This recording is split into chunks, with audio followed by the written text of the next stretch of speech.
Okay, so let's plug in the next few chords until we get to measure 4, because something really cool happens in measure 4 worth noting. So we have G minor 7 in the 3rd measure, and now we've come to measure 4, where the real book says it's C7.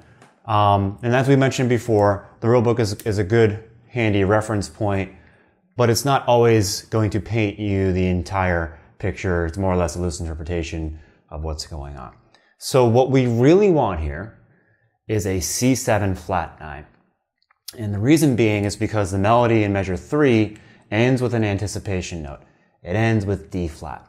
And D flat has nothing to do with G minor 7, the Dorian or G Dorian.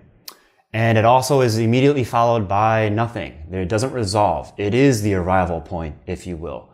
So you're going to basically interpret C7 in measure 4 as a C7 flat 9, not only that, but that it is a syncopated sort of arrival. So it's more or less on the end of 4. I mean, you could do that or not. The melody is going to imply that anyways. You could actually comp the chord if you wanted to on the end of 4, or let the melody be in anticipation to the downbeat of 1. Either way, the D flat has nothing to do with G minor 7, and it doesn't resolve immediately afterwards. So what we need is a C7 flat 9. Now the question is, where do we find it? Well, if you look at the map, you see right here within the minor circle, a C7 flat 9. So you might be like, okay, I'll just click on that, but don't. If you right click on that C7 flat 9, you'll see its chord scale is a Mixolydian flat 9, flat 13. We can't use that. We're in F major, so then that's not to say you can't borrow from minor. That happens all the time, but it's just a point to make that's going to bolster my argument.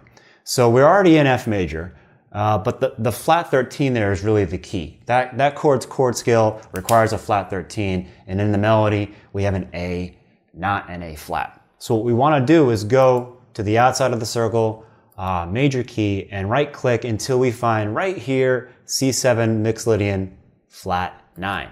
And that will give me my D flat. And I plug that in.